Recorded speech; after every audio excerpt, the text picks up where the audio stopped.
অভিযান পরিচালনা করতে গেলে মাদকদ্রব্য নিয়ন্ত্রণ অধিদপ্তর কিংবা ধরেন অন্যান্য বাহিনীর সহায়তা নিয়েও গেলেও জনগণের সহযোগিতা একেবারেই পাওয়া যায় না, সাক্ষী হতে চায় না কেউ প্রথমত।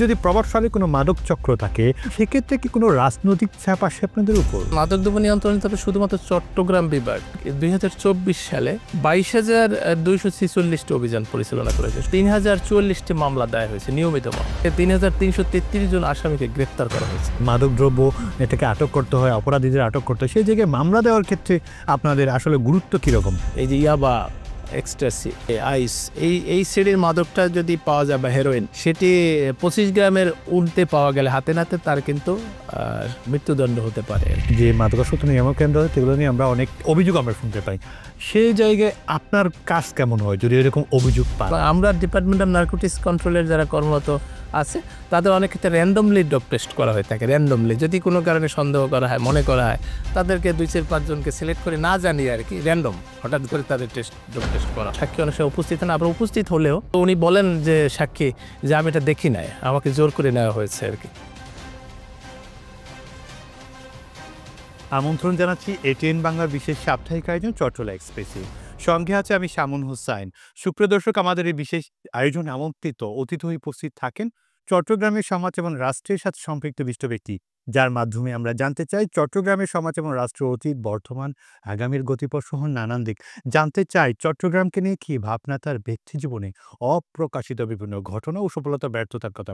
সুপ্রিয় দর্শক, আপনারা সকলে জানেন এই চট্টলা এক্সপ্রেসের মাধ্যমে আমরা আলোচনা করি চট্টগ্রামের উন্নয়ন সমস্যা এবং সম্ভাবনা নিয়ে।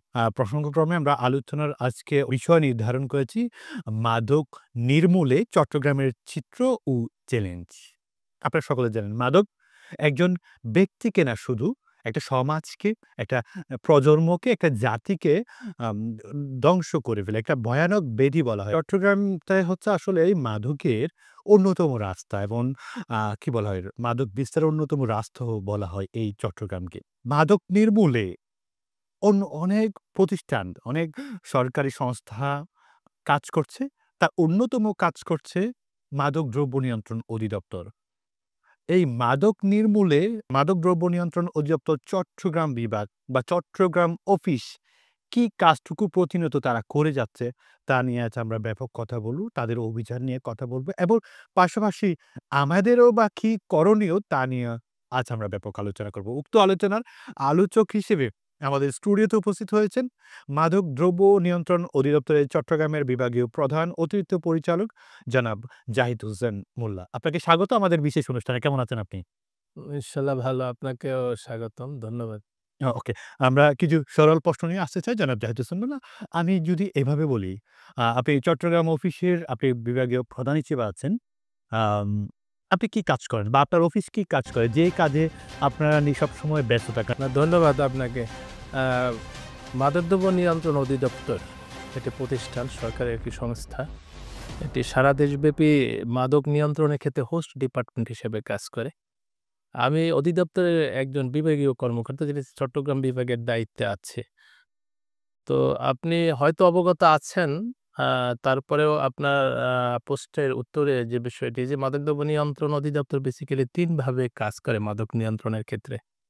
প্রথমত হচ্ছে এনফোর্সমেন্ট অ্যাক্টিভিটিস, যেটি সাপ্লাই রিডাকশন এর ক্ষেত্রে যেটি করা হচ্ছে। সাপ্লাই, বা আপনি জানেন যে বাংলাদেশ ভৌগোলিক অবস্থানগত কারণে এমন একটি অবস্থানে আছে যে প্রতিবেশী যে দুটো দেশ আছে, বিশেষ করে বৃহৎ প্রতিবেশী দেশ ভারত এবং পূর্ব দক্ষিণে হচ্ছে মিয়ানমার। এই দুটো দেশই অবৈধভাবে মাদক উৎপাদন করছে। বিশেষ করে মিয়ানমারে সম্প্রতিকালে আপনার ইয়াবা, যে অ্যাম্ফেটামিন ট্রাইসার ড্রাগস, সেটি ব্যাপকভাবে অবৈধ উৎপাদন করে তারা বাংলাদেশকে ব্যবহার করে বাংলাদেশে যেমন পাচার করতেছে এবং বাংলাদেশের মাধ্যমে অন্য দেশেও পাচার করে দিচ্ছে। পাশাপাশি ভারতে আপনার ইয়াবা উৎপাদিত হচ্ছে, গাঁজা হচ্ছে, ফেনসিডিল হচ্ছে, আরো অনেক মাদক, যেগুলো আ বাংলাদেশে পাচার হচ্ছে কিংবা এই দেশকে ব্যবহার করা হচ্ছে। তো সেক্ষেত্রে মাদকদ্রব্য নিয়ন্ত্রণ অধিদপ্তর হোস্ট ডিপার্টমেন্ট হিসাবে এই যে অবৈধ মাদকটি আসতেছে সেটি পাচার বন্ধের ক্ষেত্রে এই ধরপাকড়, সিরিয়াস প্রসিকিউশন, এই কাজটি যেমন করতেছে, পাশাপাশি অন্য সংস্থাগুলো যে আছে, law enforcing agency, police, RAB, BGB, coast guard, এবং জেলা প্রশাসন, বিভাগীয় প্রশাসন এরাও এদের সহায়তা নিয়ে করা হচ্ছে। তো এইটা হচ্ছে আপনার সাপ্লাই ডিরেকশন এর ক্ষেত্রে মাদক নিয়ন্ত্রণ অধিদপ্তরের নিয়মিত কার্যক্রম। রাইট। পাশাপাশি আ আপনি আ আ অবগত আছেন যে আসলে বাংলাদেশ একটি জনবহুল দেশ। এই দেশের জনসংখ্যার বিরাট একটা জনগোষ্ঠী হচ্ছে যুবক সমাজ। এই যুব সমাজ সাধারণত ১৫ থেকে ৩৫ বছর যারা কর্মক্ষম জনগোষ্ঠী। তারা আ মাদকাসক্ত এই যে অবৈধ মাদক যে পাচার হয়ে আসছে এটি অনেক ক্ষেত্রে এখানে অপব্যবহারের সাথে তারা জড়িয়ে যাচ্ছে। এখন তাদেরকে যাতে জড়িয়ে না যায় বা এই মাদকের যে বয়াল থাবা কিংবা ক্ষতিকর দিক, এই বিষয়গুলা সম্পর্কে এই যে বিশাল জনগোষ্ঠী বা যুব সমাজকে সচেতন করাটা জরুরি হয়ে পড়েছে এখন। শুধু ধরপাকড়, সিজার অ্যারেস্ট, প্রসিকিউশন করে এটি থামানো যাচ্ছে না। এইজন্য আপনার তাদের সচেতন করার জন্য একটা বিশেষ উদ্যোগ মাদকদ্রব্য নিয়ন্ত্রণ অধিদপ্তর থেকে নেওয়া হয়েছে, যেটিকে আমাদের ভাষায় বলা হচ্ছে ডিমান্ড রিডাকশন। মানে আপনার মাদকবিধি সচেতনতার মাধ্যমে এই যে তাদের যে চাহিদাটা মাদকের যে অপব্যবহার, মাদকের প্রতি যে কৌতূহল এটিকে কমানো, মাদকের ক্ষতিকর দিক সম্পর্কে জানান দেয়া। বিভিন্ন পদ্ধতিতে এই কার্যক্রমগুলো পরিচালিত হয়। যেটি হয়তো পরে বিস্তারিত বলা যাবে। আর ৩য় হচ্ছে ইতিমধ্যেই আমাদের যে অ্যা জনগোষ্ঠীটা মাদকাসক্ত হয়ে গেছে, বিশেষ করে যুব সমাজের একটা অংশ। তারা তো সমাজেরই অংশ। কারো না কারো সন্তান, কোনো পরিবারের সদস্য। তাদেরকে আমরা অপরাধী হিসেবে না দেখে তাদেরকে রোগী হিসেবে দেখা হয় এবং তাদেরকে সুষ্ঠু জীবনে ফিরিয়ে আনার জন্য চিকিৎসার ব্যবস্থা করা। এই পদ্ধতিটাকে বলা হয় হার্ম রিঅ্যাকশন। মানে তাদের ক্ষতির হাত থেকে তাদেরকে ফিরিয়ে আনা এবং তাদেরকে সুস্থ করার জন্য মাদকাসক্তি নিরাময় কেন্দ্রগুলোর মাধ্যমে একটা স্বাস্থ্য কমপ্লেক্স চিকিৎসা আছে। দেওয়া হচ্ছে। এটি হচ্ছে নিয়মিত কার্যক্রম মাদক নিয়ন্ত্রণের ক্ষেত্রে। পাশাপাশি আমি বিভাগীয় কর্মকর্তা হিসেবে আমার প্রশাসনিক কার্যক্রম আছে, দাপ্তরিক কার্যক্রম আছে, মনিটরিং কার্যক্রম আছে এবং ইন্সপেকশন কার্যক্রম আছে। পাশাপাশি অন্যান্য বিভাগগুলোর সাথে ল এনফোর্সিং সহ বিভাগীয় কমিশনার মহোদয় সহ পুলিশ বিভাগ অন্যান্য দপ্তরের সাথে কোঅর্ডিনেশন আছে। তারপরে বিভিন্ন রকম কার্যক্রমগুলো সমন্বয়ের কার্যক্রম। পাশাপাশি আ শৃঙ্খলা, তারপরে ইনসেনটিভ সহ সকল কার্যক্রমগুলা সমন্বয়ের কাজটি আমি করে থাকি। কাজের আওতা আবার পরিধি একটু জানতে চাই। মানে কতটা এলাকা জুড়ে আপনি কাজ করছেন বা কয়টি অফিস নিয়ে আপনি কাজ করছেন? কত জনবল নিয়ে আপনার কাজ করছেন? জনাব জাহিদ হোসেন মোল্লা। আমার আসলে আপনি চট্টগ্রাম বিভাগ, আমি যেখানে বসে কথা বলছি সেটা বিভাগীয় হেডকোয়ার্টার চট্টগ্রাম শহর। কিন্তু এই বিভাগটি কিন্তু বিস্তৃত জনপদ। বাংলাদেশের আয়তনের দিক দিয়ে মনে হয় সর্বোচ্চ আ বিভাগ আরকি। এখানে আপনার আমার প্রশাসনিক এলাকা হিসেবে ১১ টি জেলা আছে। সেটি আপনার একদম টেকনাফ, যেটি কক্সবাজারের অন্তর্ভুক্ত, সেটি থেকে শুরু করে ব্রাহ্মণবাড়িয়া, আশুগঞ্জ পর্যন্ত বিস্তৃত এবং অন্যদিকে আপনার হিলের ধরেন একদম সেই রাঙ্গামাটির সর্বশেষ সীমান্ত উপজেলা থেকে শুরু করে চাঁদপুরের একদম নদীপথ পর্যন্ত, পদ্মা, মেঘনা পর্যন্ত। এখানে ১১ টি জেলা যেমন আছে, আবার চট্টগ্রাম আ মহানগরীকে ২ টো দ বিভাগে ভাগ করা হয়েছে, মানে ২ টো অফিস আরকি। চট্টগ্রাম মেট্রো উত্তর এবং দক্ষিণ। এই ১৩ টি এবং টেকনাফ যেহেতু একটি মাদকপ্রবণ এলাকা কিংবা মাদকের প্রবেশদ্বার মনে করা হয়, সেটিকে একটা বিশেষ জোন ঘোষণা করে সেখানে একটি অফিস করা হয়েছে। এই ১৪ টি অফিস আছে আমার। পাশাপাশি আপনার এখানে একটি সরকারি মাদকাসক্তি নিরাময় কেন্দ্র আছে। পাশাপাশি এটি যে সমস্ত মাদক উদ্ধার হয় সেগুলোকে আ আপনার আইনগত ভিত্তি দেওয়ার জন্য সেটি রাসায়নিক পরীক্ষা করা হয়। সেই পরীক্ষাগারটি এখানে আছে আরকি। তো তাহলে চট্টগ্রামে আছে। এখানে তাহলে আমার আওতাধীন আপনার ১৬ টি দপ্তর বা কত জনবল?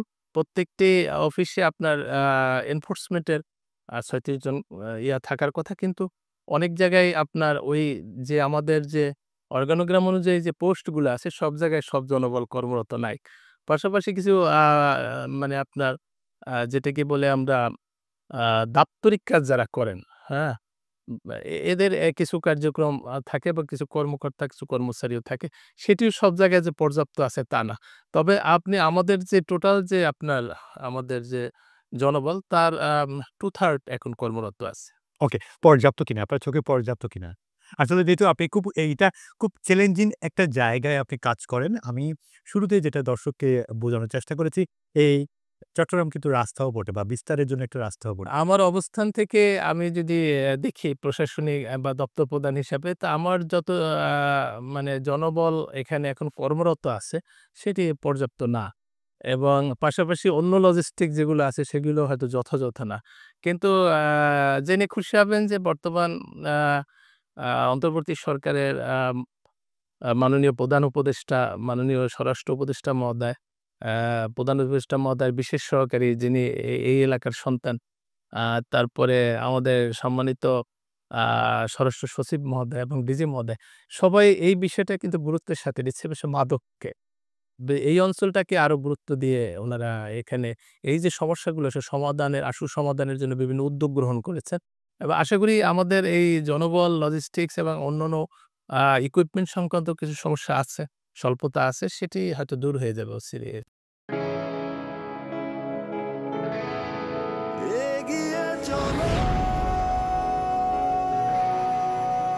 পাল্টে যাচ্ছে প্রতিদিন, জলে কিংবা স্থলে প্রবল সম্ভাবনায়, ঊর্ধ্বপানে নির্ভাবনায়। সেই সম্ভাবনাকে শক্তিশালী করতে, দীর্ঘস্থায়িত্ব নিশ্চিত করতে, নিরাপত্তার প্রতিশ্রুতি। HM Steel Expert। HM Expert B500 CWR। স্বাধীনতার সুবর্ণ জয়ন্তীতে নতুন বাংলাদেশ গড়ার প্রত্যয় এলো HM স্টিল। অভিজ্ঞ কর্মী বাহিনী, প্রতি স্তরে যত্ন। HM Steel Expert B500 CWR। স্বাধীনতা এনেছি, স্বাধীনতা রাখবই, শক্ত হাতে গড়ব দেশ। দৃঢ়, মজবুত, শক্তিতে অটুট। HM steel. Spell magic. MAGIC magic.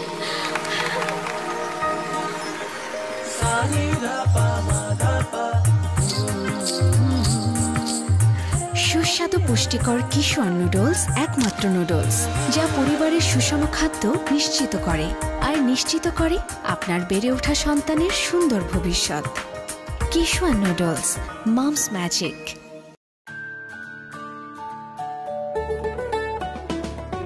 Kishwan pasta, yummy Kishwan pasta, আজ হবে সবার ফেভারিট নাস্তা। কিশোয়ান পাস্তা প্রতিদিন চাই, হেলদি টেস্টি মজা করে খাই। Kishwan pasta macaroni, It's tasty, fantastic and yummy. মায়েদের আস্থা Kishwan pasta. Kishwan muffin cake. হইচই মাতামাতি করি সবে কারাকারি, কিশোয়ান মাফিন কেক। উল্লাসে আনন্দে লোকজনে খেলাতে, কিশোয়ান মাফিন কেক। আমি মজা, কেকের রাজা। কিশোয়ান মাফিন কেক, কিশোয়ান মাফিন কেক, খাও মাস্তিতে হারিয়ে যাও। কিশোয়ান মাফিন।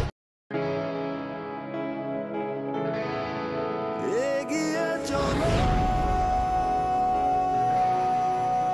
পাল্টে যাচ্ছে প্রতিদিন, জলে কিংবা স্থলে প্রবল সম্ভাবনায়, ঊর্ধ্বপানে নির্ভাবনায়।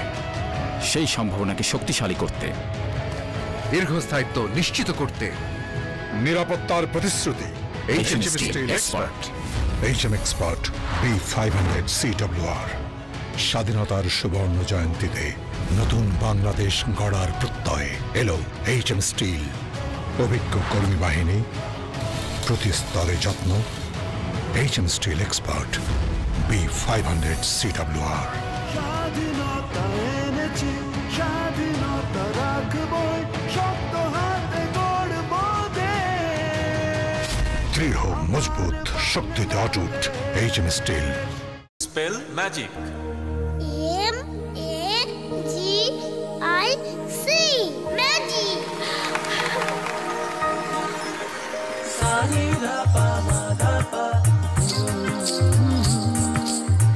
সুস্বাদু পুষ্টিকর কিশোর নুডলস একমাত্র নুডলস যা পরিবারের সুষম খাদ্য নিশ্চিত করে আর নিশ্চিত করে আপনার বেড়ে ওঠা সন্তানের সুন্দর ভবিষ্যৎ।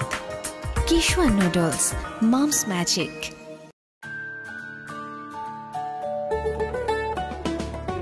কিশোয়ান পাস্তা, ইয়াম্মি কিশোয়ান পাস্তা, আজ হবে সবার ফেভারিট নাস্তা।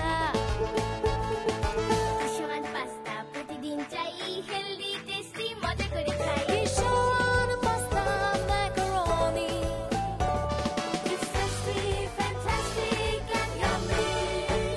স্বাদের আস্থা কিশোয়ান পাস্তা।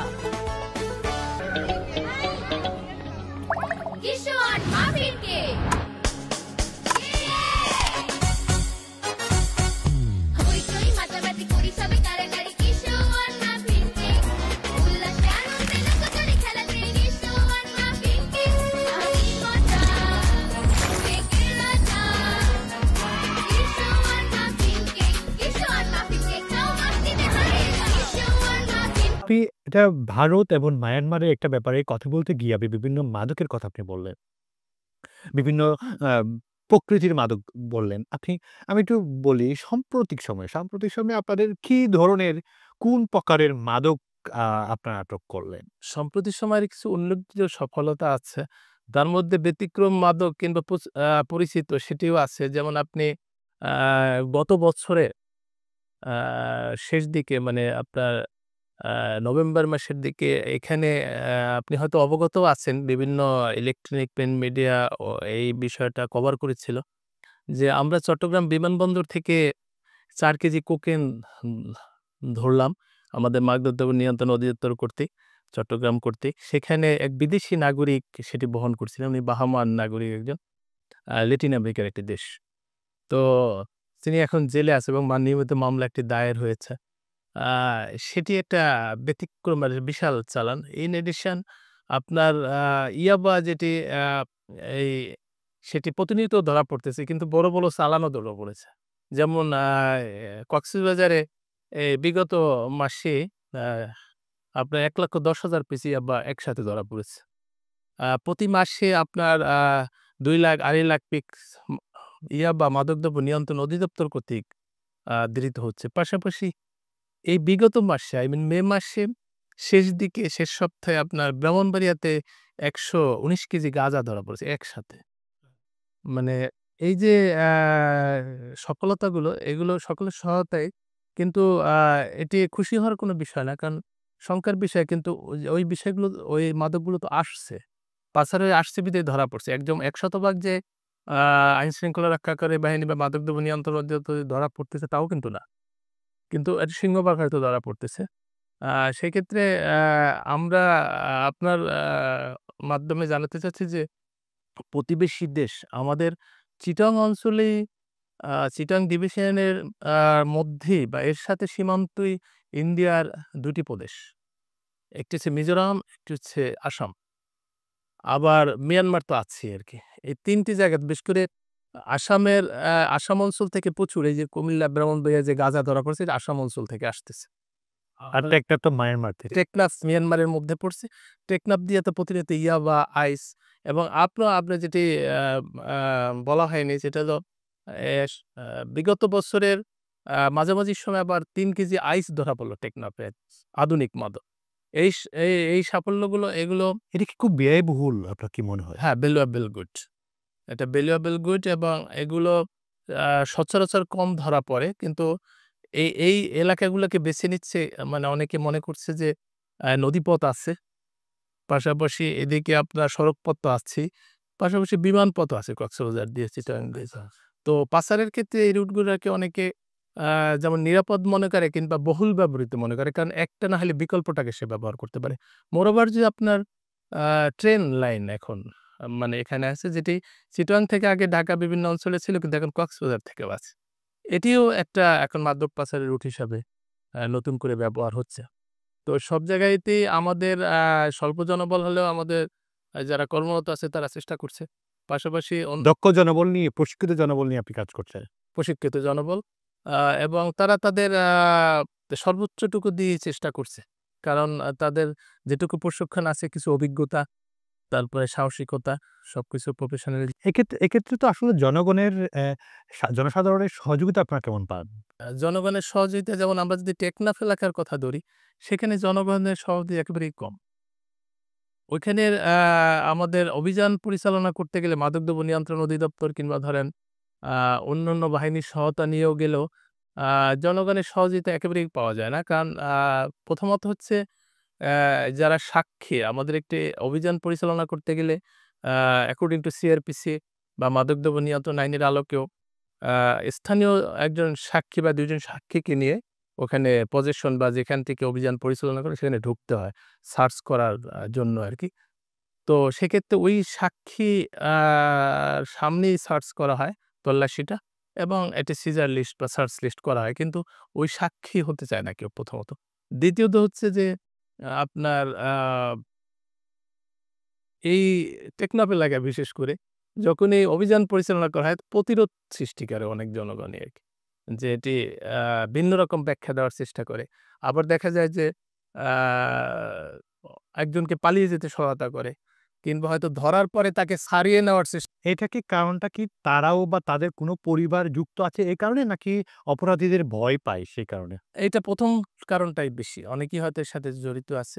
আর বা আমি না হলে আমার পরিবারের কোনো একজন সদস্য যুক্ত হয়তো আছে। পরিচিত জনের মধ্যে কেউ বা স্বজনদের মধ্যে হতে পারে। টেকনাফ ছাড়া অন্য তারা অন্য এলাকাগুলোতেও এই যে সাক্ষীর ক্ষেত্রে সাক্ষী পাওয়া খুব সাক্ষী প্লাস আপনাদেরকে দেখিয়ে দেওয়া, রুট দেখিয়ে দেওয়া। কারণ দুর্গম এলাকার পথে তারা তো ভালো রাস্তা দিয়ে আসে না। তারা তো দুর্গম পথ অবলম্বন করে। সেই জায়গায় রাস্তা তো আপনি চিনেন না। সে চেনার ক্ষেত্রে কি জনসাধারণ আপনাদেরকে সহযোগিতা করে? কেউ সহযোগিতা করে আবার অনেকে হয়তো এড়িয়ে যেতে চায়। তবে সাক্ষী হতে চায় না, অনেকেই সাক্ষী হতে চায়। এটি একদম কমন চিত্র এটি সারা বাংলাদেশেরই অনেক ক্ষেত্রে আরকি।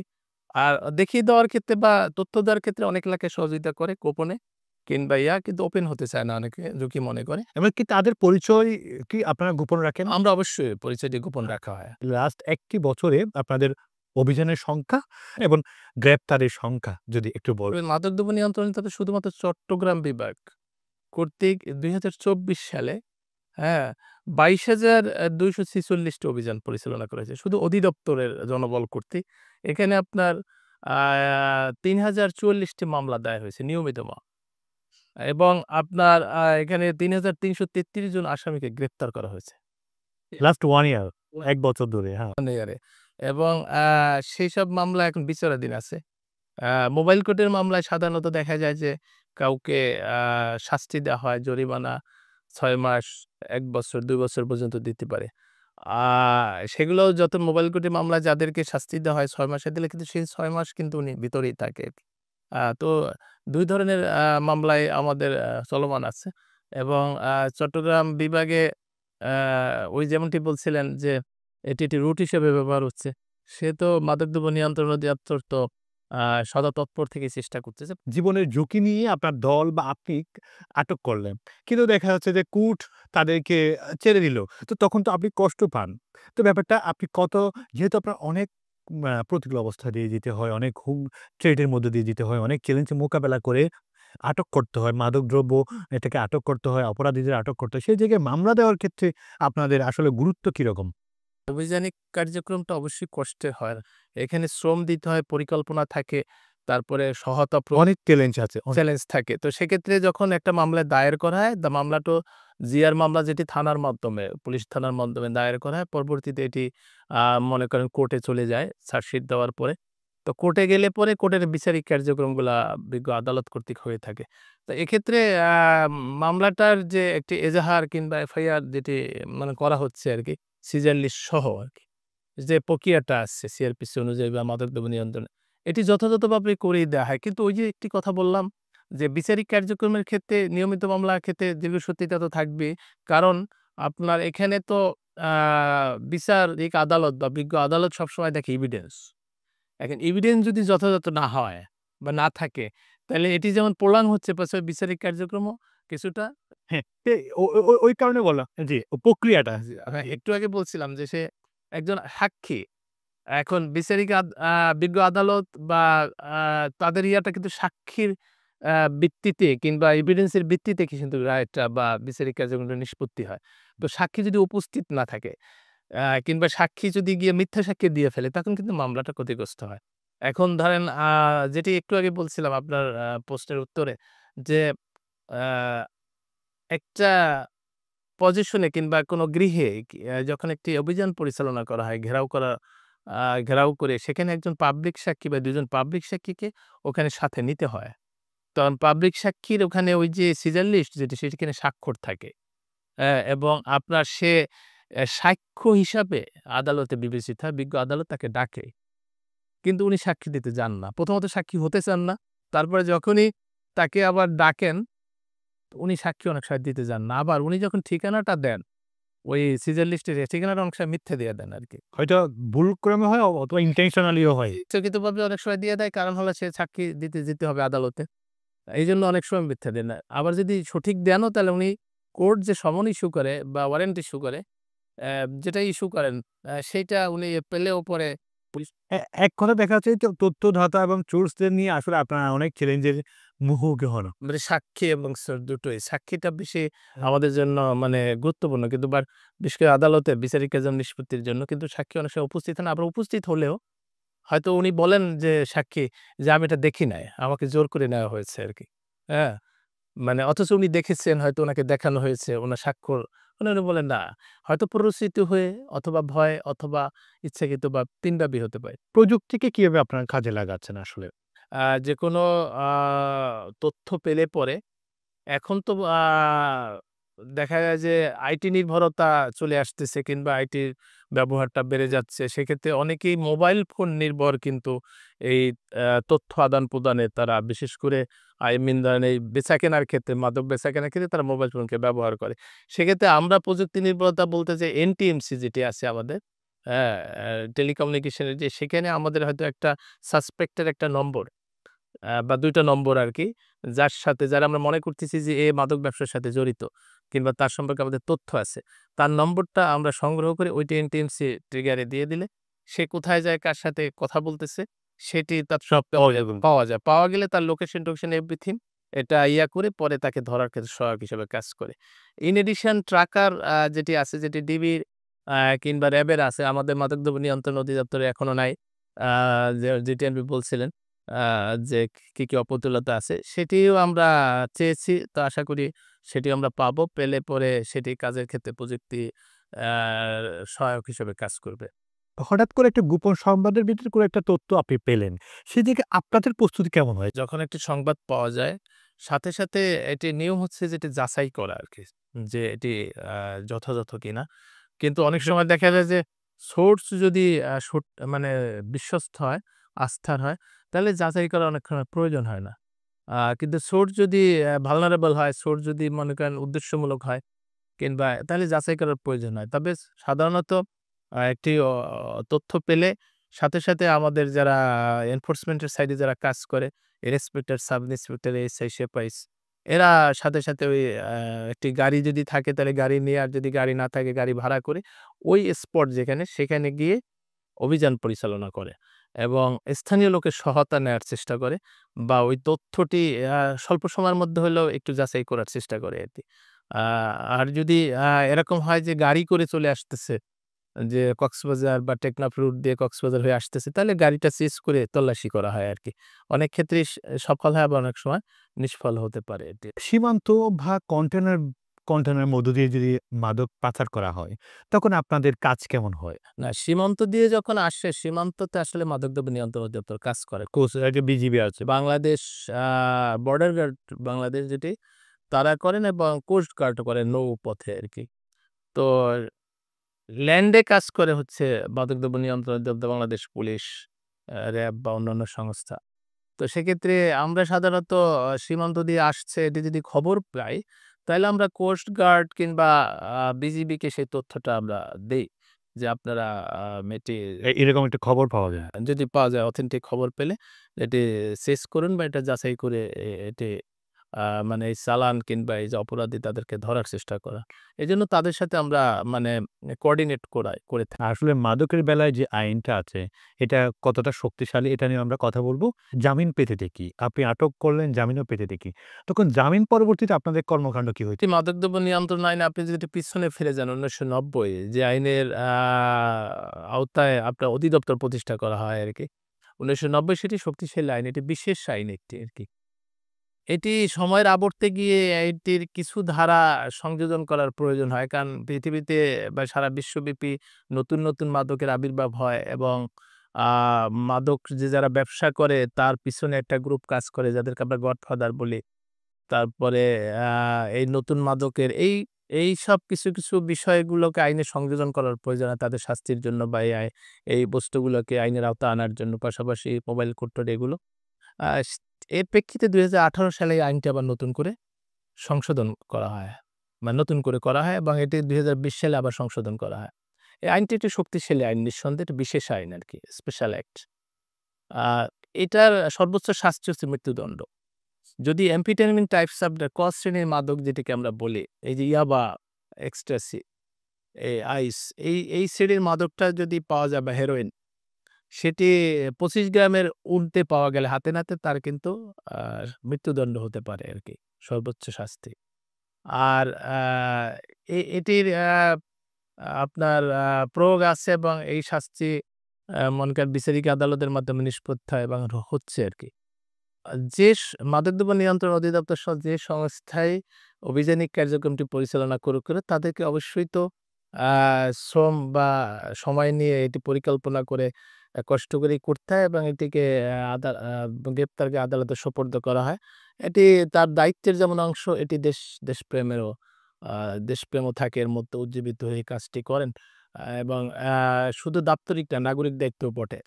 তবে এটি বিচারিক আদালতের মাধ্যমে, যেটি আগে বলছিলাম যে বিজ্ঞ আদালত এটি কিন্তু প্রমাণ সাপেক্ষেই তিনি মামলাটি নিষ্পত্তি করেন বা রায় দেন।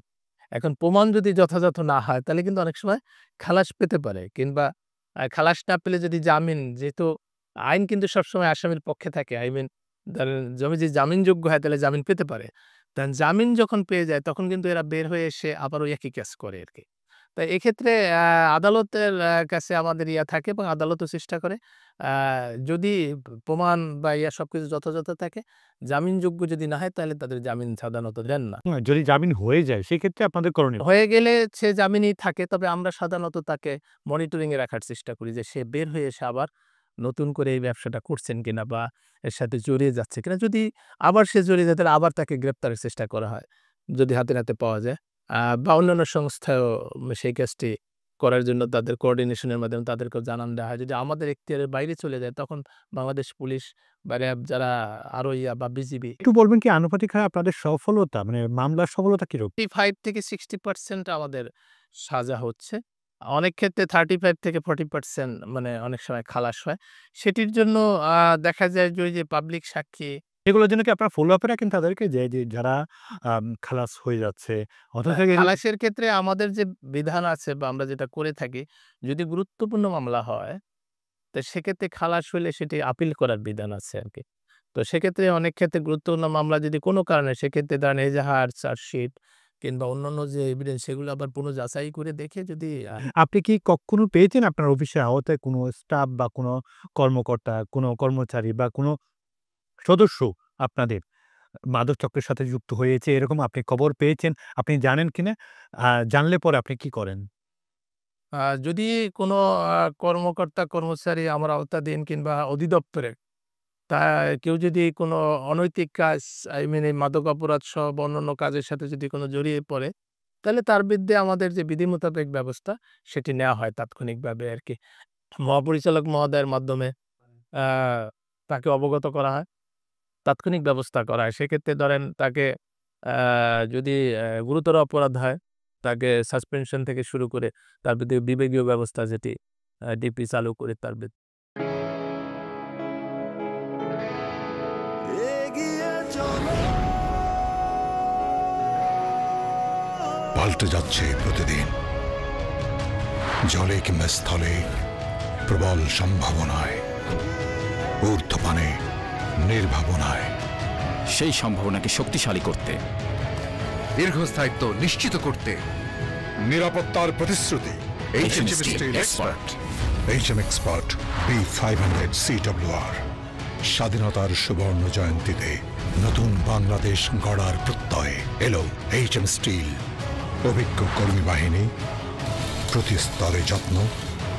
HM Steel Expert B500 CWR। স্বাধীনতা এনেছি, স্বাধীনতা রাখবই, শক্ত হাতে গড়ব দেশ। দৃঢ়, মজবুত, শক্তিতে অটুট। HM steel. Spell magic. MAGIC magic.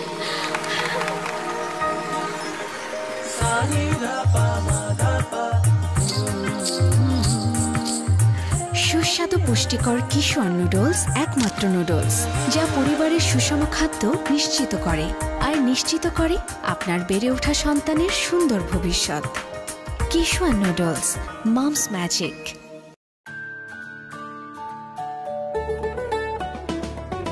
Kishwan pasta, yummy Kishwan pasta, আজ হবে সবার ফেভারিট নাস্তা। কিশোয়ান পাস্তা প্রতিদিন চাই, হেলদি টেস্টি মজা করে খাই। Kishwan pasta macaroni, It's tasty, fantastic and yummy. মায়েদের আস্থা Kishwan pasta. Kishwan muffin cake. হইচই মাতামাতি করি সবে কারাকারি, কিশোয়ান মাফিন কেক। উল্লাসে আনন্দে লুকোচুরি খেলাতে, কিশোয়ান মাফিন কেক। আমি মজা, কেকের রাজা। কিশোয়ান মাফিন কেক, কিশোয়ান মাফিন কেক, খাও মাস্তিতে হারিয়ে যাও। কিশোয়ান মাফিন এগিয়ে চলো, পাল্টে যাচ্ছে প্রতিদিন, জলে কিংবা স্থলে প্রবল সম্ভাবনায়, ঊর্ধ্বপানে নির্ভাবনায়। সেই সম্ভাবনাকে শক্তিশালী করতে দীর্ঘস্থায়িত্ব নিশ্চিত করতে নিরাপত্তার প্রতিশ্রুতি HM Steel Expert। HM Expert B500 CWR। স্বাধীনতার সুবর্ণ জয়ন্তীতে নতুন বাংলাদেশ গড়ার প্রত্যয় এলো HM স্টিল। অভিজ্ঞ কর্মী বাহিনী, প্রতি স্তরে যত্ন।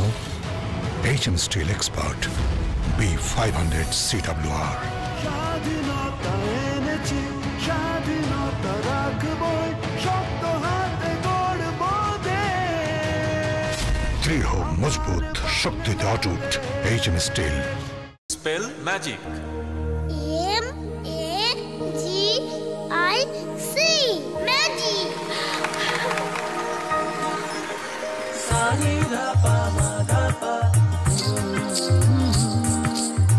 সুস্বাদু পুষ্টিকর কিশোর নুডলস একমাত্র নুডলস যা পরিবারের সুষম খাদ্য নিশ্চিত করে আর নিশ্চিত করে আপনার বেড়ে ওঠা সন্তানের সুন্দর ভবিষ্যৎ। কিশোর নুডলস, মমস ম্যাজিক।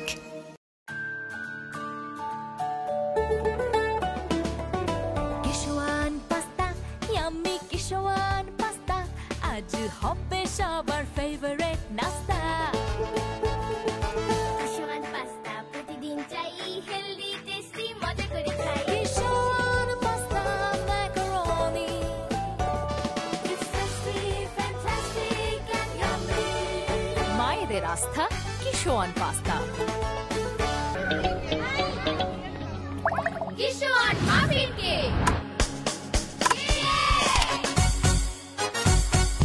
হইচই মাতামাতি করি সবে কারাকারি, কিশোয়ান মাফিন কেক। উল্লাসে আনন্দে লুকোচুরি খেলাতে, কিশোয়ান মাফিন কেক। আমি মজা, কেকের রাজা। কিশোয়ান মাফিন কেক, কিশোয়ান মাফিন কেক, খাও মাস্তিতে হারিয়ে যাও। কিশোয়ান মাফিন আপনার কোনো সদস্য মাদক চক্রের সাথে যুক্ত হতে না পারে, সেই কারণে আপনার সে দিক দিয়ে চিন্তা করে আপনি কোনো পরিকল্পনা নিয়ে কাজ করছে কিনা আপনার দপ্তরে? এক্সিকিউটিভ উইং এর পাশাপাশি আবার ইন্টেলিজেন্স উইং একটা আছে, ডিএনসি, ডিপার্টমেন্ট অফ নার্কোটিক্স কন্ট্রোলে। ভেতরে হ্যাঁ, ভিতরে তারা কাউন্টার ইন্টেলিজেন্স যে কাজটি সেটিও যেমন করে, পাশাপাশি আমি মনিটরিং অফিসার হিসাবে আমিও সেটি মানে খোঁজখবর রাখি। যদি তার এরকম কোনো কিছু শোনা যায় বিশ্বস্ত সূত্রে, তাহলে তারে সতর্ক করে দেওয়া হয়, কিংবা তাকে মনে করেন এর থেকে বিরত রাখার জন্য তার যিনি কন্ট্রোলিং অফিসার তাকে বিশেষভাবে বলা হয়। আর যদি কোনো কারণে সে মনে করেন এটা থেকে বিরত না হয়, তাহলে তো আইনগত বা বিধি মোতাবেক যে ব্যবস্থা সেটি।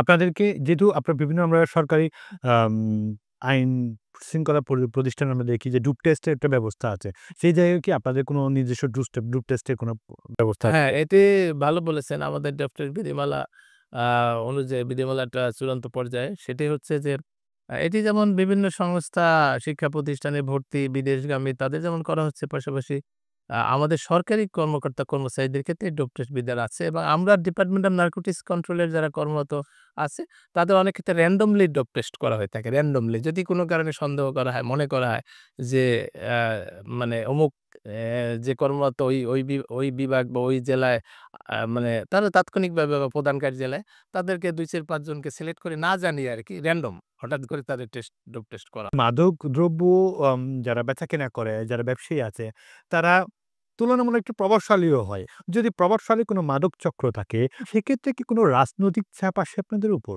বাস্তবতা হচ্ছে এরকম যে অনেক রাজনৈতিক যদি অনেক ক্ষমতাধর ব্যক্তি কোনো কিছু করে, সেটা অনেক সময় এভয়েড করা ডিফিকাল্ট হলেও আইনগতভাবে এভয়েড করতে হয়। তখন হয়তো এটা প্রভাবটা আসে। ওই কর্মকর্তাকে হয়তো বিভিন্ন রকমের মুখোমুখি হতে হয়, হয়রানি হতে পারে। কিন্তু আমরা সাধারণত আ যদি বিধি বহির্ভূত কিছু হয় সেটাকে আমরা এভয়েড করার চেষ্টা করি। সুন্দরভাবে বুঝিয়ে বলে বা যে বিষয়টা এরকম হয়। রাজনৈতিক চাপ আসে, চাপটাকে আসলে চাপ মনে করেন কিনা আসলে, নাকি আ চাপটা উড়িয়ে দেন, এভয়েড করেন, ইগনোর করেন? এখনকার প্রেক্ষাপটে ওরকম চাপ ওরকম যে খুব আসে তাও না। আবার আসলে পরে আমাদের যিনি বর্তমানে মহাপরিচালক মহোদয় আছেন উনি বেশ খোলামেলা মানুষ। উনি রিস্ক করে সবাইকে মাঠ কর্মকর্তাদের। উনি বলে যদি কোনো সমস্যা ফিল করেন আমাকে সাথে জানাবেন। এবং উনি উনার মাধ্যমে হয়তো কোনো কিছু আমরা হয়তো ঊর্ধ্বতন কর্তৃপক্ষ আমি মাননীয় স্বরাষ্ট্র উপদেষ্টা মহোদয় বা বিশেষ সহকারী প্রধান উপদেষ্টা মহোদয় যিনি আছেন বা সচিব মহোদয়কে জানিয়ে এবং ওটি মানে আমাদের পর্যায়ে চাপটি থাকে না। আমরা উপরে জানিয়ে দেই এবং সেটি ওনারা খুব সুন্দরভাবে সেটি সমাধান করার চেষ্টা করে। চট্টগ্রামের শিক্ষা প্রতিষ্ঠান, সরকারি হোক, বেসরকারি শিক্ষা প্রতিষ্ঠানে, ইউনিভার্সিটিতে হোক, আমরা মাদকের বিস্তারের বিভিন্ন জায়গায় খবর পাচ্ছি। এটা নিয়ে আপনি কতটুকু জানেন? আসলে মাদক বিস্তার কতটা উদ্বেগজনক, আমি যদি একটু বলি? চট্টগ্রাম তো একটি বড় বিভাগ। এখানে অনেক শিক্ষা প্রতিষ্ঠান আছে। এখানে বিশ্ববিদ্যালয়, পাবলিক ইউনিভার্সিটি থেকে শুরু করে বেসরকারি ইউনিভার্সিটি, মেডিকেল কলেজ, বেসরকারি মেডিকেল কলেজ থেকে শুরু করে ইঞ্জিনিয়ারিং ইউনিভার্সিটি, অনেক ইঞ্জিনিয়ারিং কলেজ, অনেক এবং সরকারি কলেজ আছে। তারপরে সরকারি স্কুল, বেসরকারি বিভিন্ন মাদ্রাসা টোটাল এখানে যে শিক্ষা প্রতিষ্ঠান আছে তার সংখ্যা যদি আপনাকে আমি পরিসংখ্যানগতভাবে বলি যে এখানে ৪,৮৪৯ টি শিক্ষা প্রতিষ্ঠান আছে বিভিন্ন পর্যায়ে বিভাগে। বিভাগে। মানে এই ১১ টি জেলা, তারপরে মেট্রো এবং বিশেষ অঞ্চল নিয়ে। আপনি জেনে খুশি হবেন যে মাদকদ্রব্য নিয়ন্ত্রণ অধিদপ্তর কর্তৃক এই সকল শিক্ষা প্রতিষ্ঠানে এই মাদকের ক্ষতিকর দিক সম্পর্কে সচেতন করা বা এর থেকে বিরত রাখা বা এর বিস্তার রোধের ক্ষেত্রে মাদকবিধি কমিটি গঠন করে দেওয়া হয়েছে। প্রত্যেকটা আপনার এই ৪,৮৪৯ টি প্রতিটি শিক্ষা প্রতিষ্ঠানে। মাদকবিধি কমিটি করা হয়েছে। Formation of committee is like ৫ সদস্য বিশিষ্ট কমিটি করা হয়েছে। প্রত্যেক প্রতিষ্ঠানের যদি প্রতিষ্ঠান প্রধান, যদি কলেজ হয় তাহলে প্রিন্সিপাল মানে অধ্যক্ষ মহোদয়, যদি স্কুল হয় তাহলে প্রধান শিক্ষক, এদের হেডেড করে তারপরে আপনার যিনি গেম টিচার তাকে মেম্বার সেক্রেটারি করা হয়েছে। ছাত্র প্রতিনিধি একজন রাখা হয়েছে, শিক্ষক প্রতিনিধি একজন এবং অভিভাবক প্রতিনিধি একজন। এটা দিয়ে একটা কমিটি করা হয়েছে যারা হলো মাদক বিরোধী কমিটি। তাদের কাজ হচ্ছে যে প্রতিটি শিক্ষা প্রতিষ্ঠানে একটা নির্দিষ্ট সময়ে প্রতিদিন কিংবা সপ্তাহে ২-৩ দিন আপনার এদেরকে নিয়ে বসে মাদকের ক্ষতিকর দিক নিয়ে আলাপ আলোচনা করে তাদেরকে সচেতন করা। পাশাপাশি মাদক থেকে বিরত রাখার জন্য তাদেরকে আপনার বিভিন্ন এক্সট্রা কারিকুলাম অ্যাক্টিভিটিস, মাদকবিধি বিতর্ক প্রতিযোগিতা, মাদকবিধি রচনা প্রতিযোগিতা, মাদকবিধি সাংস্কৃতিক অনুষ্ঠান, এই কার্যক্রমগুলো। এজন্য কিছু support department of narcotics control থেকে শিক্ষা প্রতিষ্ঠানে দেওয়া হয়ে থাকে। বিশেষ করে লিফলেট, স্টিকার, পোস্টার বা অন্যান্য কিছু উপকরণ। এক্ষেত্রে যদি আপনার মনে হয় যে এই প্রতিষ্ঠানে বা এই প্রতিষ্ঠানে এই ছাত্র মাদকাসক্ত বা মাদক ব্যবসায়ীর সাথে বা চক্রের সাথে যুক্ত, তখন আপনাদের কাজ কিরকম হয়? তখন তো আমরা আলাদাভাবে সেই প্রতিষ্ঠানের যিনি প্রধান থাকেন, ওই প্রধানের সাথে আমার কর্মকর্তা যারা থাকেন ওনারা যোগাযোগ করেন। যোগাযোগ করে আসলেই সে কি মাদকাসক্ত কিনা কিংবা অন্য কোনোভাবে সে সম্পৃক্ত কিনা সেটাকে তাকে ফাইন্ড আউট করে তাকে ফলো আপ করা হয় আরকি। তাকে ফলো আপ করে তার ওই গতিবিধি, তার কার্যক্রমটা ওই শিক্ষকদের মাধ্যমে বা তার অভিভাবকদের সম্পৃক্ত করে দিয়ে তারপর তার যদি আসলে সে মাদকাসক্ত হয়ে যায় তাহলে তাকে চিকিৎসার জন্য মাদকাসক্তি নিরাময় কেন্দ্রে নিয়ে আসার বা প্রেরণের ব্যবস্থা করা এবং তাকে চিকিৎসা দেওয়া হয়। একটু যদি চিন্তা করেন, এটা তরুণরাই কিন্তু, বা যুব সমাজ বা তরুণ বা নতুন প্রজন্ম, তারাই কিন্তু আসলে এই মাদকাসক্তের সাথে খুব যুক্ত। তাদেরকে সচেতন করার জন্য মাদক দ্রব্য নিয়ন্ত্রণ অধিদপ্তর কি কাজটুকু করে যায়? ধন্যবাদ। এটি আপনি ওই যে আমার এই আলোচনার একটা পর্যায়ে এটি কিছুটা আ উল্লেখ করা হয়েছিল যে আমরা কিন্তু ডিমান্ড হ্যাঁ, রাইট। লিফলেট বিতরণ করেন আপনারা বিভিন্ন। চাহিদা হ্রাসের ক্ষেত্রে কিন্তু কাজ করা হয়। সেটি শিক্ষা প্রতিষ্ঠানের মাধ্যমে প্রধানত আরকি। তারপরে পাড়া মহল্লা থেকে ক্লাব সংঘ বিভিন্ন প্রতিষ্ঠানকে কাজে লাগিয়ে ধর্মীয় প্রতিষ্ঠান, মসজিদ, তারপরে মাদ্রাসা ইমামদের বা প্রিন্সিপাল বা যারা তত্ত্বাবধায়ক থাকেন মাদ্রাসা তাদেরকে কাজে লাগানো হয়। এলাকার জনপ্রতিনিধিদের কাজে লাগানো হয়। বিভিন্ন জনকে কাজে লেগে এটি করা হচ্ছে। তবে শিক্ষা প্রতিষ্ঠানকে গুরুত্ব দেওয়া হচ্ছে। আপনি জেনে খুশি হবেন যে আমরা চট্টগ্রাম বিভাগে বিভিন্ন শিক্ষা প্রতিষ্ঠানে ইতিমধ্যে শিক্ষা প্রতিষ্ঠান থেকে শিক্ষকদের নিয়ে এসে তাদেরকে আলাদা করে প্রশিক্ষণ দেওয়া হয়, মেন্টর তৈরি করে দেওয়া হয়েছে। যেটি মন্ত্রণালয় মেন্টর হচ্ছে ওই শিক্ষা প্রতিষ্ঠানের একজন মেন্টর হবেন যিনি এই মাদক বিষয়ে তার একটা দীক্ষা থাকবে, প্রশিক্ষণ থাকবে যেটি আমরা দিয়েছি ইতিমধ্যে। উনি গিয়ে ওই যে কমিটি আছে ওই কমিটিকে কাজে লাগিয়ে সে এই কার্যক্রমগুলা পরিচালনা করবে। সেক্ষেত্রে কিছু লজিস্টিকের সাপোর্ট তাকে দেওয়া হবে কিংবা সে প্রতিষ্ঠান প্রদান থেকে কিছু সাপোর্ট দেওয়া হবে। সবকিছু মিলিয়ে তার কাজটা হবে যে এই মাদকের ক্ষতিকর দিক সম্পর্কে প্রতিনিয়ত শিক্ষা প্রতিষ্ঠানকে মানে জাগ্রত রাখা, ছাত্রছাত্রীদের বিশেষ করে অবগত করা এবং ওই প্রতিষ্ঠানে যাতে কোনো মাদক আসক্তি না হয় কিংবা ধরেন মাদক ব্যবসার সাথে জড়িয়ে কোনো ব্যক্তি ওখানে অনুপ্রবেশ করে এই ছেলেমেয়েদেরকে প্ররোচিত করতে না পারে, এই বিষয়গুলো খেয়াল রাখে এবং তাদেরকে মাদক সম্পর্কে, মাদকের ক্ষতিকর দিক সম্পর্কে উদ্বুদ্ধ করে মাদকমুক্ত শিক্ষা প্রতিষ্ঠান গড়ে তোলা। যদি কোনো ছাত্র বা কোনো একজন ব্যক্তি বা কোনো একজন তরুণ বা কোনো একজন ব্যক্তি, যেকোনো একজন ব্যক্তি যদি কোনো মাদকাসক্ত হয়ে যায় বা তার পরিবারে যদি আসলে তাকে রক্ষা করতে চায়, তাকে সুস্থ করতে চায়, সে সেক্ষেত্রে তো আপনাদের নিজস্ব আম মাদকাসক্ত নিরাময় কেন্দ্র আছে এবং বেসরকারিভাবেও কিছু প্রতিষ্ঠান আছে যেগুলা মাদকাসক্ত নিরাময় কেন্দ্র হিসেবে পরিচিত। আমি এগুলা নিয়ে একটু কথা বলতে চাই। আপনাদের সরকারি প্রতিষ্ঠান এবং বেসরকারি প্রতিষ্ঠানে আপনারা কিভাবে কাজ করছেন সমন্বয় করে? আপনি যদি চট্টগ্রামে বিভাগের পরিসংখ্যানের দিকে আমরা দৃষ্টিপাত করি তাহলে দেখতে পাবো যে আম সরকারিভাবে চট্টগ্রাম বিভাগে একটি নিরাময় কেন্দ্র আছে, মাদকাসক্তি নিরাময় কেন্দ্র। এর বাইরেও চট্টগ্রাম বিভাগের এই ১১টি জেলায় আপনার ৪৩টি বেসরকারি মাদকাসক্তি নিরাময় কেন্দ্র আছে। এর মধ্যে চট্টগ্রাম শহরেই আছে ১৪টি। যার মধ্যে একটি বন্ধ আছে আর ১৩টি মানে কোনো কাজ করে যাচ্ছে। এবং তারা সাধারণত একজন মাদকাসক্ত হলে নিয়ম হচ্ছে যে অভিভাবক যারা থাকেন সে বাবা-মা হতে পারে, ভাই-বোন হতে পারে, যদি বিবাহিত হয় তাহলে স্ত্রী অভিভাবক হন। ওনারা কিন্তু সহোদ্যোগী সাধারণত গোপনীয়ভাবে ওনাকে ওই মাদকাসক্তি নিরাময় কেন্দ্রে দিয়ে আসে। যদি ওনারা সেক্ষেত্রে ফেইল করেন, মাদকদ্রব্য নিয়ন্ত্রণ অধিদপ্তর কিংবা ওই নিরাময় কেন্দ্রের সহায়তা চান, তাইলে ওনারা এই সহায়তাটা দিয়ে থাকেন। অধিদপ্তরের মানে নির্দেশে কিংবা অধিদপ্তরের মানে পরামর্শে ওই নিরাময় কেন্দ্রে ওনারা গিয়ে এই রোগীকে নিয়ে আসে। সেখানে একটা প্রসিডিউর আছে, একটা ফর্ম ফিল আপ করতে হয়। ফর্ম ফিল আপ করে যে রোগীর নাম থেকে তার যত কিছু আছে ডিটেইলটা থাকে, পাশাপাশি অভিভাবক যিনি হন তার স্বাক্ষর, ঠিকানা, ফোন নাম্বার এগুলো লাগে। তারপরে ভর্তি করা হয় এবং এটি স্বল্পমেয়াদে দীর্ঘমেয়াদে চিকিৎসাটা হতে পারে।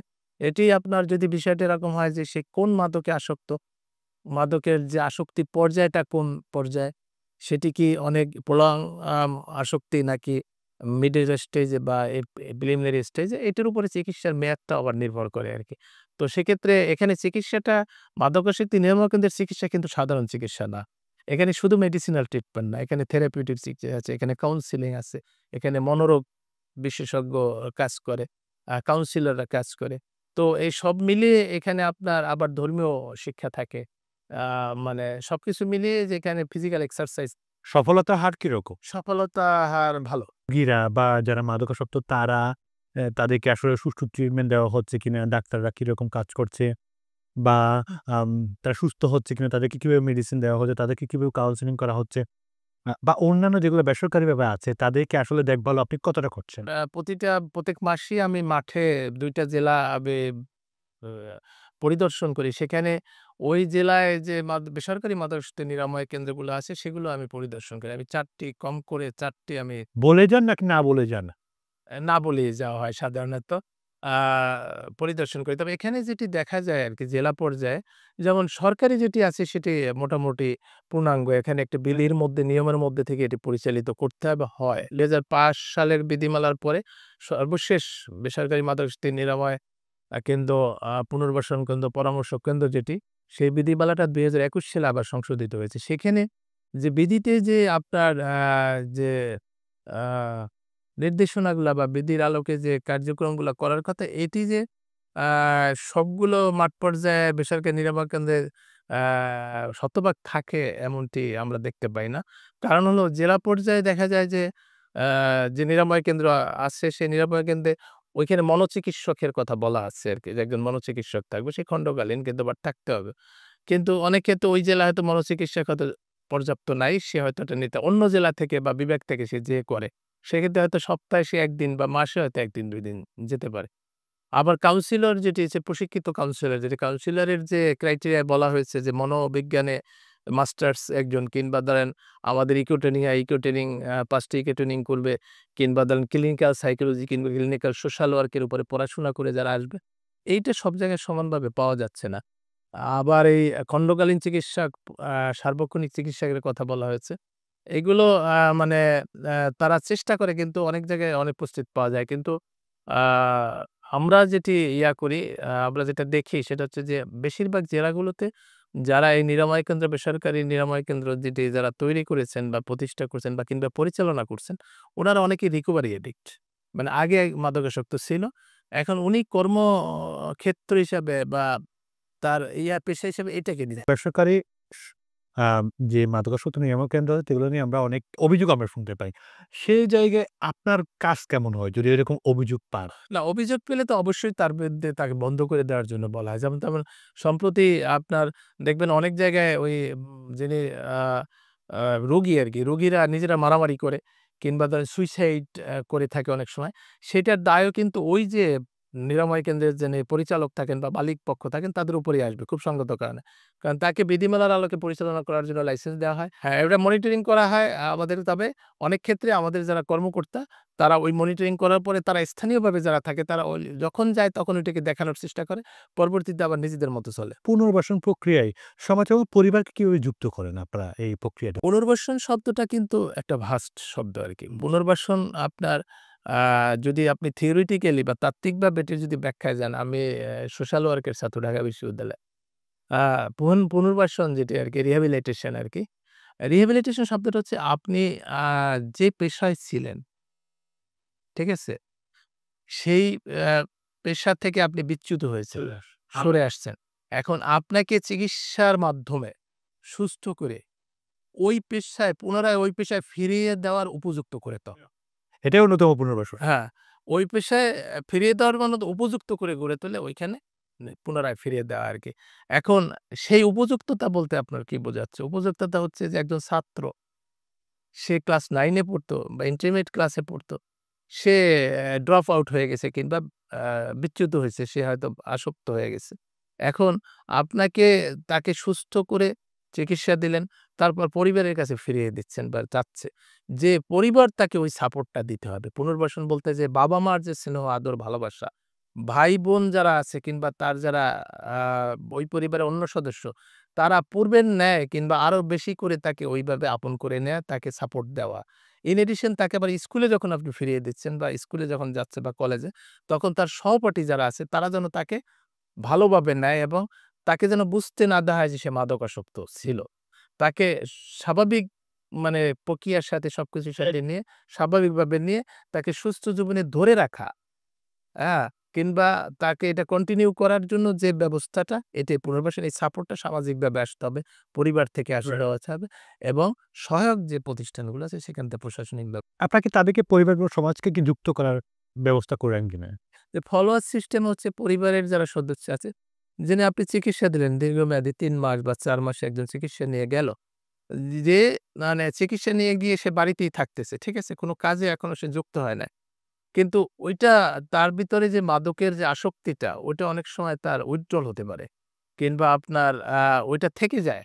এটা দীর্ঘ সময় ধরে থেকে যায়। সেক্ষেত্রে মানে যে প্রতিষ্ঠানে উনি চিকিৎসা নিয়েছেন, ওই প্রতিষ্ঠানের যারা কাউন্সিলর আছে আ বা মনোচিকিৎসক আছে, সে এসে প্রত্যেক সপ্তাহে ১ দিন বা ২ দিন এখানে এসে আবার সেই কাউন্সেলিংটা নিচ্ছে বা এনএ প্রোগ্রাম হয়, নার্কোটিক্স এনএ নেওয়া, এগুলার সাথে বসে তারা একটু এটা রিভাইভ করে তাকে ওই থেকে বিরত রাখা হয়। মানে ফলো আপ, মানে তাকে যে সুস্থতা থাকে। ইন এডিশন আপনি যেটা জানতে চাচ্ছিলেন যে পুনর্বাসনের ক্ষেত্রে আ ওই যে আমি যেটি রেফারেন্স দিলাম ছাত্রর ক্ষেত্রে, কিন্তু যদি আপনার ছাত্রত্ব তার নাই, সে কোনো কাজে ছিল আরকি। আ বা ছাত্রদের বয়স তার পেরিয়ে গেছে কিংবা শেষ করে ফেলেছে। তাইলে তাকে তো মনে করেন কর্মে কোনো নিযুক্ত করতে হয়। যেটি সাদা চোখে যেটিকে পুনর্বাসন বলে আরকি। তাইলে কর্ম নিযুক্ত করতে হলে সে ধরেন মাদকদ্রব্য নিয়ন্ত্রণ অধিদপ্তর বা সরকার যে তার সাথে, সাথে চাকরি দিয়ে ফেলতে পারতেছে তা কিন্তু না। অধিদপ্তর যেটি যে পলিসিতে কাজ করে সেটি হচ্ছে যে এখন একজন মাদকাসক্ত হয়ে সুস্থ জীবনে ফিরে গেছে। সে কিন্তু হয়তো লেখাপড়া মধ্যম লেভেলের ইন্টারমিডিয়েট পাস করেছিল বা এখন তাকে একটা কাজের উপযুক্ত করতে হবে। তো উপযুক্ত করলে তাকে একটা প্রশিক্ষণের দিতে হবে। আর প্রশিক্ষণ কি ধরনের? যেমন যুব উন্নয়ন অধিদপ্তরে বিভিন্ন ট্রেডে প্রশিক্ষণ হচ্ছে। মহিলা বিষয়ক অধিদপ্তরে বিভিন্ন ট্রেডে প্রশিক্ষণ হচ্ছে। তারপরে সমাজসেবা অধিদপ্তরে বিভিন্ন ট্রেডে প্রশিক্ষণ হচ্ছে। ওই বিভিন্ন ট্রেডে প্রশিক্ষণ যদি দেওয়ানো যায়, দিয়ে ওখানে আবার লোনের ব্যবস্থা আছে স্বল্প ইয়াতে, স্বল্প সুদে। সেগুলো পাওয়ানোর একটা ব্যবস্থার জন্য যোগাযোগ করিয়ে দেয়া হয় আরকি। ১ম এ একটা তালিকা করে অধিদপ্তর থেকে ওই সমাজসেবার লোকাল যে অফিস থাকে বা যুব উন্নয়ন সেখানে পাঠানো হয় যে এদেরকে একটি প্রশিক্ষণের ব্যবস্থা করুন বিভিন্ন ট্রেডে। যে ট্রেডের জন্য যে আগ্রহী হয়, তারপরে যাতে তারা একটু কিছু করে খেতে পারে সেরকম লোন-টোন পাওয়ার ব্যাপারে সহযোগিতা হয়। এখানে এগুলা করা হয়ে থাকে বা করে। ইন এডিশন আপনার বিভিন্ন আ এটি কম করা হয় যে বিভিন্ন আ কোম্পানি বা প্রতিষ্ঠান তাদের সাথে যদি দেখা হয়, কথা হয়, তাদেরকে বলা হয় যে এই পরিবারটি মানে বা এই ছেলেটি এখন সুস্থতায় আসছে, তাকে যদি কোথাও মানে আপনারা কর্মে মানে নিযুক্ত করতে পারেন বা কোনো নিয়োগ-টিয়োগ দিয়ে বা চাকরি দিয়ে যদি সহায়তা করতে পারেন সেটি বলা হয়ে থাকে পার্সোনালি। তবে সেটা তো অফিসিয়ালির থেকে আনঅফিসিয়ালি এটা কাজ বেশি করা হয়। ধরেন একটা সাধারণ মানুষ কোনো একটা তথ্য দিতে চায় আপনাকে বা কোনো একটা গোপন সংবাদ আপনাকে জানান দিতে চায়। কোনো যে মাদক একটা কারবার হচ্ছে, চক্র অহরহভাবে কাজ করছে বা আ চালান করছে, সে জায়গায় আপনাকে তথ্যটা কিভাবে দিবে? এটি ২ টো পদ্ধতিতেই হচ্ছে। একটা পদ্ধতি হচ্ছে ফিজিক্যালি মনে করেন এসে গোপনে আ আম আমার দপ্তরে কিংবা আমার যে অধীনস্থ দপ্তরগুলো, জেলা কার্যালয়গুলো আছে কিংবা তার সেখানে যারা পরিদর্শকবৃন্দ কাজ করতেছে তাদের সাথে ওয়ান টু ওয়ান যোগাযোগ করে দেয়। যেহেতু এটা গোপনীয় বিষয়, তার নিরাপত্তার একটা বিষয় থাকে। ইন এডিশন টেলিফোন কিংবা মেসেজ আকারেও এটি দিতে পারে আরকি। তবে আ আ মানে আমাদের আপনি কোনটি কি নিরাপদ বলছেন? কারণ জনসাধারণের ব্যাপারটা আপনাকে মাথায় রাখতে হবে। সেই জায়গায় আপনি কোনটাকে নিরাপদ বলে মনে করছেন তার ব্যাপারে? আ এটি নিরাপদ মানে আপনার যদি মেসেজ আকারে দেয় বা ইয়া হয়, তবে অথেন্টিসিটির দিক থেকে বা আপনার আস্থা ইয়ার দিক থেকে যদি ব্যক্তি এসে যদি দেয় সেটাকে মানে গ্রহণযোগ্যতার দিক থেকে সামনে বেশি রাখা হয়। কারণ হলো ব্যক্তি এসে যখন এটা দেয় সেটা কিন্তু ফলস হওয়ার সুযোগটা থাকে না। কিন্তু একজন মেসেজ দিল সে মানে ভুল তথ্যও দিতে পারে কিংবা ইয়া হতে পারে কিংবা টেলিফোনে। কিন্তু সেখানে যে আমার লোক যাবে সেটি যাচাই করবে তার সময় এবং শ্রম দুটোই নষ্ট হচ্ছে, পাশাপাশি অর্থ ব্যয় হচ্ছে। মাদকের রাস্তা, মাদকের ধরন পরিবর্তন হচ্ছে সবকিছু। সর্বাঙ্গীন মিলিয়ে আপনার প্রস্তুতি কেমন? আপনার পরিকল্পনা নিয়ে একটু কথা বলতে চাই। না ধন্যবাদ। খুব গুরুত্বপূর্ণ একটি মানে জিজ্ঞাসা আপনার বা প্রশ্ন। সেটা হচ্ছে যে মাদকের ধরন তো বিশ্বব্যাপী প্রতিনিয়ত পরিবর্তন হচ্ছে। আধুনিক মাদকগুলো আসতেছে।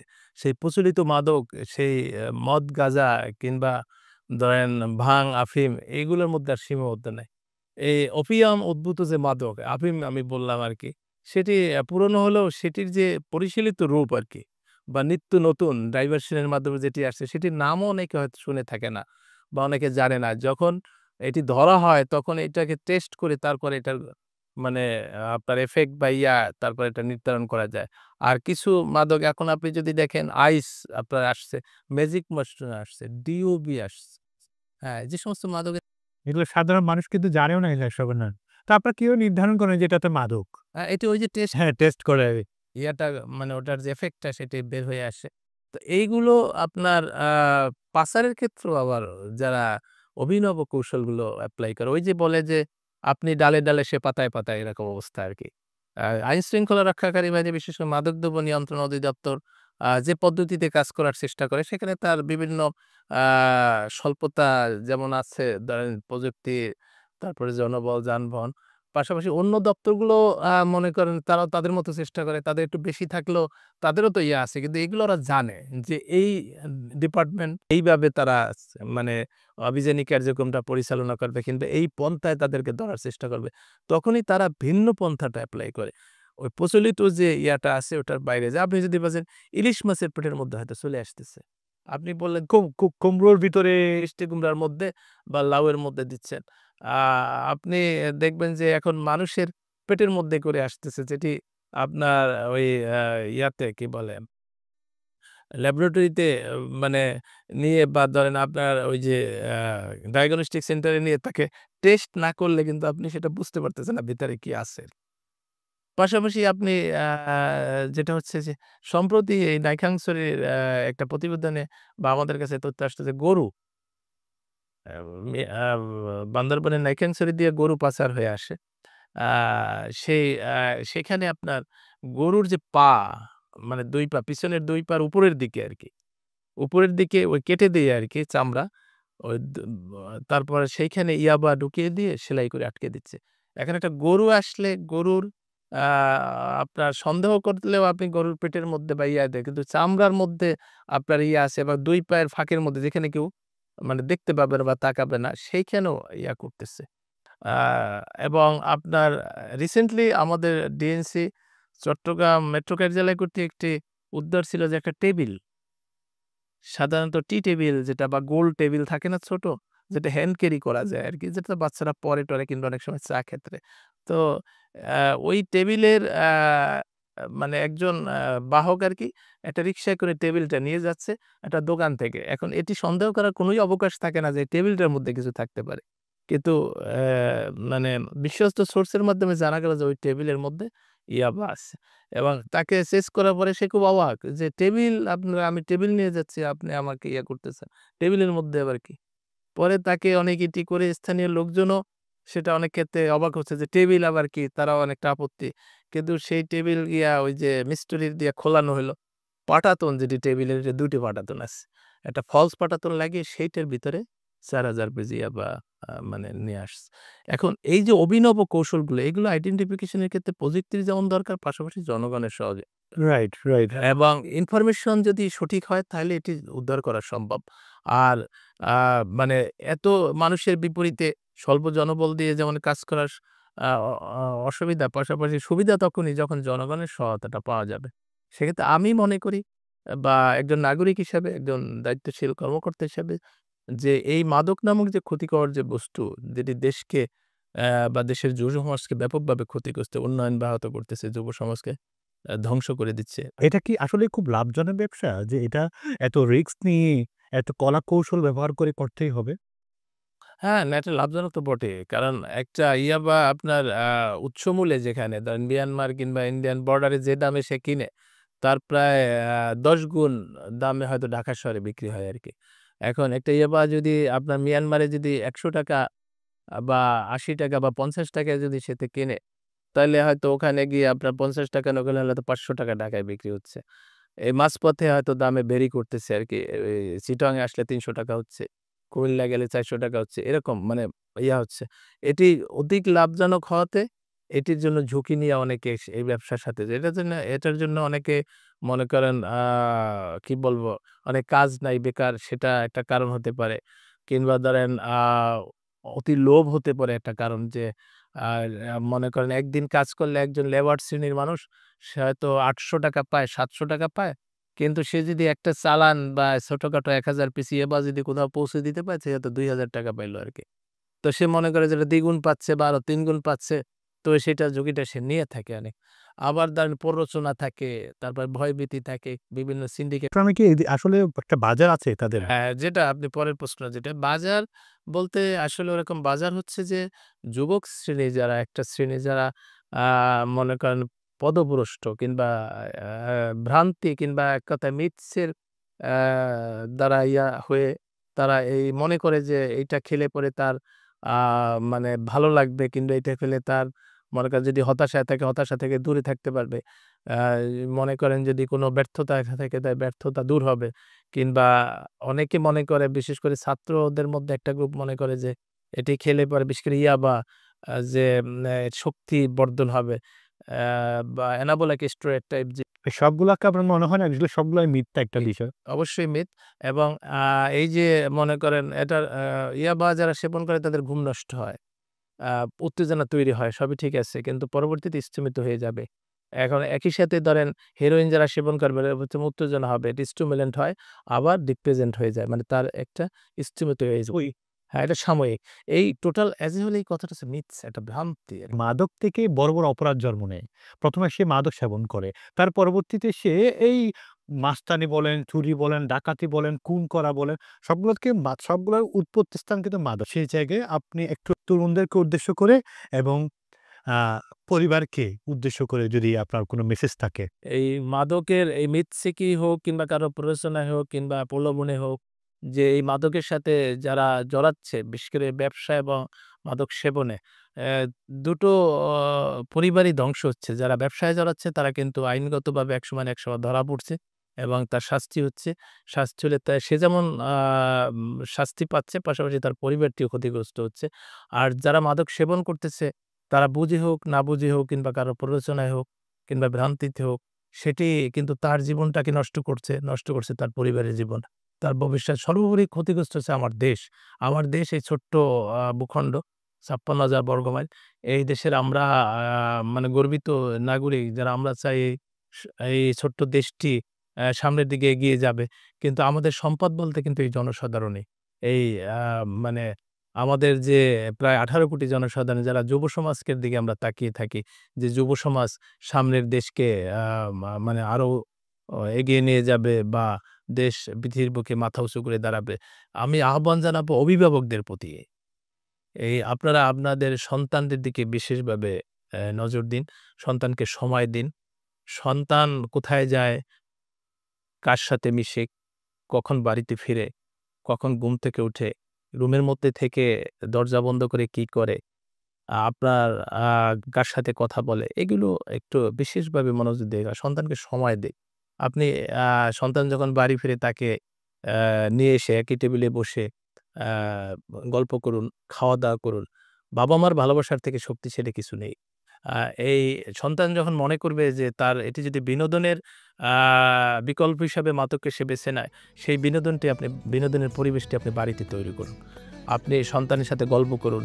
বাড়িতে যে ইনডোরস যে বিষয়গুলো আছে, এই খেলাধুলা বা অন্যান্য গল্প, আড্ডা, এগুলো আপনি সৃষ্টি করুন। আপনি একটা সুন্দর আবহ তৈরি করুন, যেটার টানে সে বাইরে চলে যায়। সেটি আপনি ঘরের মধ্যে তৈরি করলে সন্তান আর বাইরে যাবে না।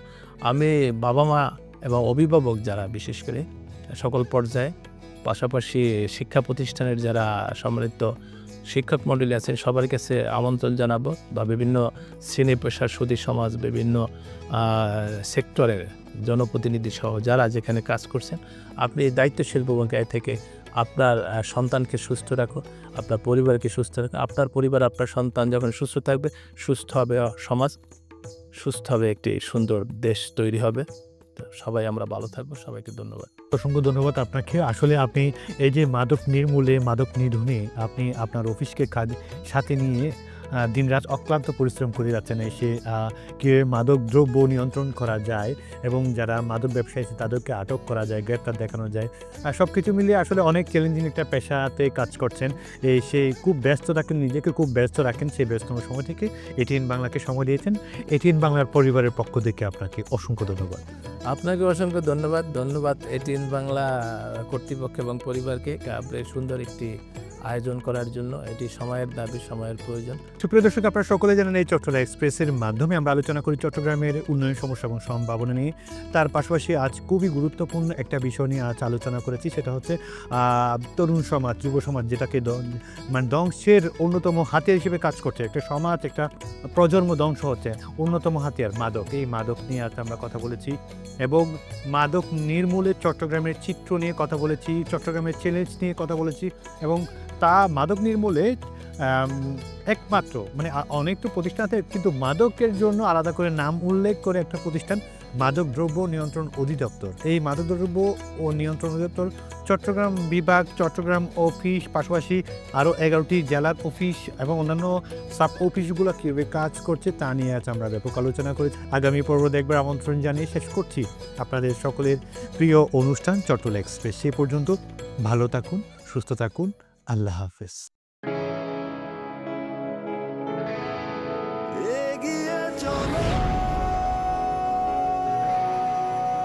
পাল্টে যাচ্ছে প্রতিদিন, জলে কিংবা স্থলে, প্রবল সম্ভাবনায়, ঊর্ধ্বপানে, নির্ভাবনায়, সেই সম্ভাবনাকে শক্তিশালী করতে, দীর্ঘস্থায়িত্ব নিশ্চিত করতে।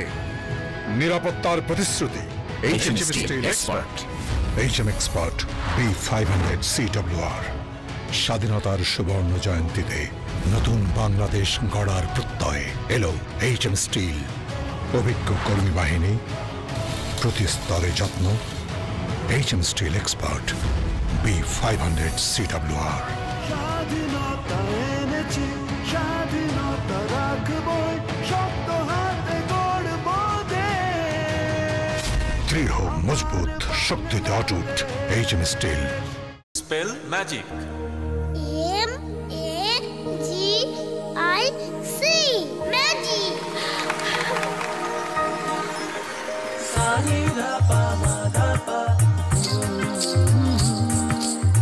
সুস্বাদু পুষ্টিকর কিশোর নুডলস একমাত্র নুডলস যা পরিবারের সুষম খাদ্য নিশ্চিত করে আর নিশ্চিত করে আপনার বেড়ে ওঠা সন্তানের সুন্দর ভবিষ্যৎ।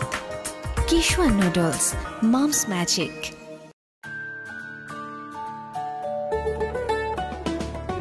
কিশোয়ান পাস্তা, ইয়াম্মি কিশোয়ান পাস্তা, আজ হবে সবার ফেভারিট নাস্তা। কিশোয়ান পাস্তা প্রতিদিন চাই, হেলদি টেস্টি মজা করে খাই। Kishwan pasta macaroni, It's tasty, fantastic and yummy. মায়েদের আস্থা Kishwan pasta. Kishwan muffin cake. হইচই মাতামাতি করি সবে কারাকারি, কিশোয়ান মাফিন কেক। উল্লাসে আনন্দে লোকজনে খেলাতে, কিশোয়ান মাফিন কেক। আমি মজা, কেকের রাজা। কিশোয়ান মাফিন কেক, কিশোয়ান মাফিন কেক, নাও মাস্তিতে হারিয়ে যাও। কিশোয়ান মাফিন। এগিয়ে চলো, পাল্টে যাচ্ছে প্রতিদিন। জলে কিংবা স্থলে প্রবল সম্ভাবনায়, ঊর্ধ্বপানে নির্ভাবনায়। সেই সম্ভাবনাকে শক্তিশালী করতে, দীর্ঘস্থায়িত্ব নিশ্চিত করতে। নিরাপত্তার প্রতিশ্রুতি। HM Steel Expert। HM Expert B500 CWR। স্বাধীনতার সুবর্ণ জয়ন্তীতে নতুন বাংলাদেশ গড়ার প্রত্যয় এলো HM স্টিল। অভিজ্ঞ কর্মী বাহিনী, প্রতি স্তরে যত্ন। HM steel expert B500 CWR। স্বাধীনতা এনেছি, স্বাধীনতা রাখবই, শক্ত হাতে গড়ব দেশ। দৃঢ় মজবুত শক্তিতে অটুট HM steel. Spell magic. MAGIC magic.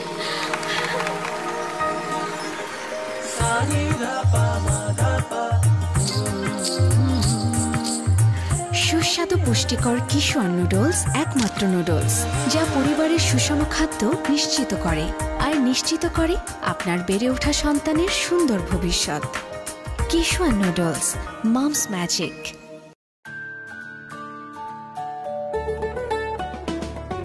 Kishwan pasta, yummy Kishwan pasta, আজ হবে সবার ফেভারিট নাস্তা।